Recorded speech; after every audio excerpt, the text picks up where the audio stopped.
Hi, welcome to day 2 of 40, where I am sharing practical tips to help manage your culture, to help improve your culture.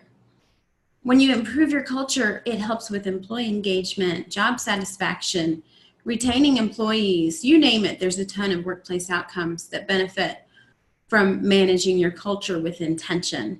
So today I want to talk about follow through. Follow through, as in, have you ever had those moments where you've passed someone in the hallway and said, let's do lunch? But maybe you didn't have the intention to truly follow through, or you got busy and just, it never happened. Or maybe you've had a good conversation with somebody and you told them, hey, I have a book at home, I'll bring it to you. But you don't, you just forget about it. Or perhaps someone's brought you their resume. They value your opinion, they've brought you their resume, and they want you to look it over. And you say, yeah, I'll do that for you. But it sits on your desk for days, weeks, maybe longer. After we do this time and time again, we start to get a reputation that we're not dependable.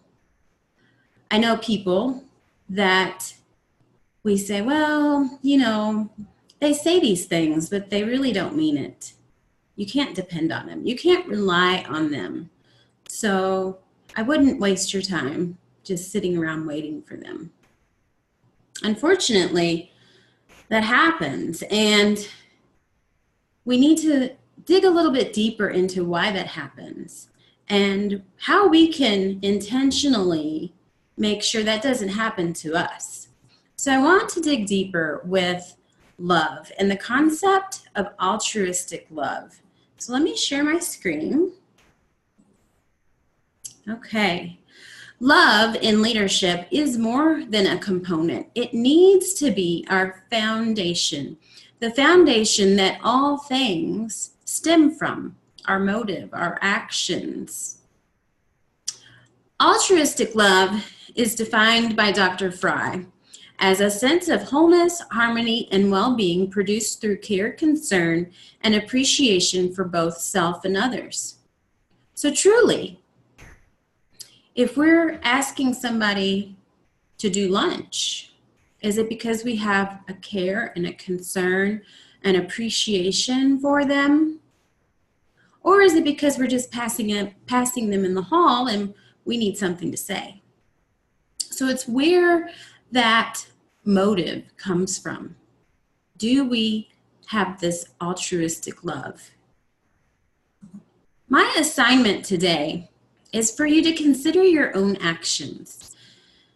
Think about this week, maybe today, this week, this month.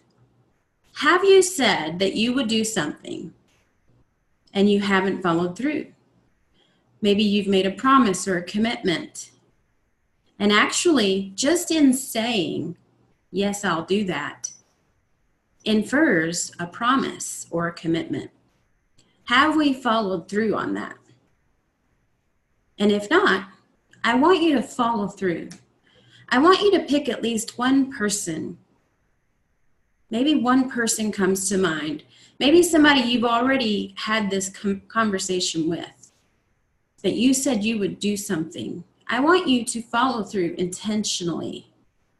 And if you haven't done that, I want you to create this situation. I encourage you to pick one person and go sit with them. Maybe 20 minutes or so, maybe longer. And ask them about their work. Ask them to show you what they do, a certain task that they do, and just have them walk you through that. What steps do they take? How long does it take to accomplish this task? What obstacles do they have to overcome? Are there gaps in the procedures that they have to figure out as they go through the process? Is there a written procedure? Is there difficulty as they have to collaborate with other areas? Are they having a challenge with completing this task?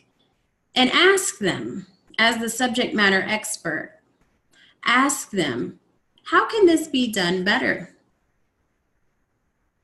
Ask them how you can help them do their job better, and then follow through. You see, create these opportunities to prove yourself. It builds trust, and it shows that you care. It also helps, this specific situation helps to improve your workplace because you are learning about the process, you're building a relationship, and perhaps you're improving the process along the way. So I want you to do this today. Go sit with someone for at least 20 minutes. Along with this, I want you to remember that altruism is a moral obligation to benefit others. It's deep inside of us, and it's our core belief that we are here and I'm obligated to help someone else. And that's how I feel. That's this altruistic love. It's part of the spiritual leadership theory. Let's look quickly at what love is and what it's not. Love is patient and kind. So as you're sitting with this person, be patient and kind. It's not jealous or boastful or arrogant or rude, and does not insist on its own way. So remember, as we're trying to make process improvements, maybe my way is not the best way. Consult others and get some different ideas and be open to those ideas. Love is not irritable or resentful. It does not rejoice in wrong, but rejoices in truth and never gives up. Love is always hopeful. Love endures through every circumstance.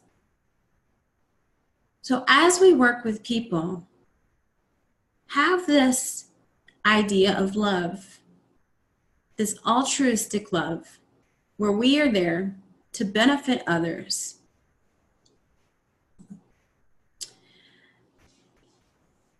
And those points come from 1 Corinthians 13. And at the end of 1 Corinthians 13, it says, "And now these three remain, faith, hope, and love, but the greatest of these is love." And this is what I find with all of my research. Love is always one of the most significant predictors of any desired workplace outcome. Employee engagement, job satisfaction, organizational commitment, you name it. So we need to learn to love, and I want you today to follow through. I hope this has been helpful, and I look forward to sharing another tip with you tomorrow. Have a fantastic day.